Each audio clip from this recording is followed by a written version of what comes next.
Ayun guys, so nandito tayo sa aking sample or mini farm kung saan mixed yung mga herbal plants na nandito. So ngayon, ang gagawin natin is ipapakilala ko sa inyo yung ating makikitang mga herbal plants. Okay, so una natin nakita is yung ating hagunoy. So nagpapahit din kami ng fresh nito. Napakaganda nito sa blood sugar, makapag-regulate. Ayan, so ito yung ating hagunoy plants, and ang sabi sa iba is ano lang to, parang damo lang sa kanila, pero dito sa amin ito po ay herbal. Next guys is ito yung ating oregano na pinakita ko na sa inyo kanina. Napakaganda nito sa mga bata dahil effective dito sa may mga ubo, and hindi siya mahirap kainumin. Ihalo nyo lang yung katas doon sa like may konting asukal ganyan para hindi masyadong matapang or hindi kakaiba yung lasa. Next, of course, meron tayong malunggay. Napakaganda nito dahil ito ay isa sa mga powerful antioxidant. Maganda sa skin health, ganyan. Kapag boost ng ating immune system, isa yung ating malunggay sa mga ingredients ng ating Paradis 3-in-1 tea. And meron tayo ditong guyabano tree. Maliit pa nga lang siya, pero ganito yung itsura ng ating guyabano. Napakaganda dito, makapag-prevent ng mga cancer cells, and nakatulong talaga siya dahil ito yung ginagamit natin, guyabano leaves, doon sa ating mga Paradis 3-in-1 tea.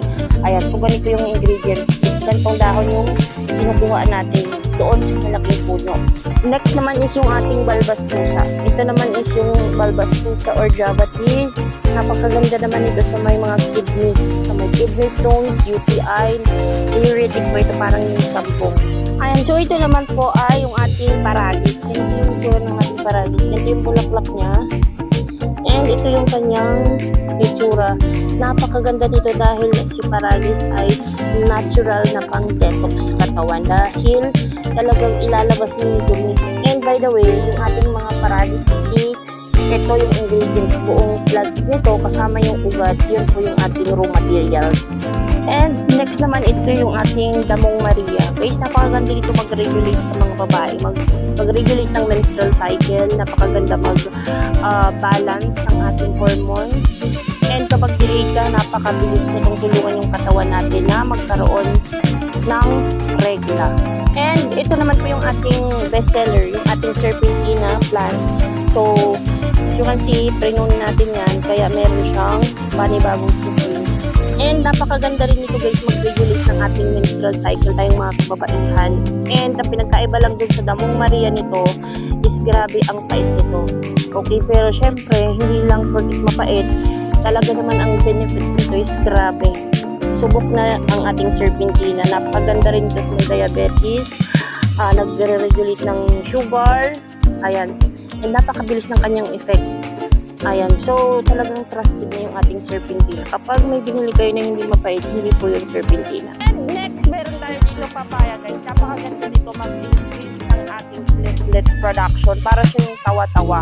And meron tayo dito madry cacao. Actually, hindi naman siya herbal, pero maganda rin po ginagamit kong pang-gamot naman sa mga hayop yung may mga galis. Ayan, pinapakuluan ko yung ating madry cacao leaves. Or di kaya kinukuha na yung extra, parang dinidikdik yan. And ito naman po yung ating changka piedra na plant.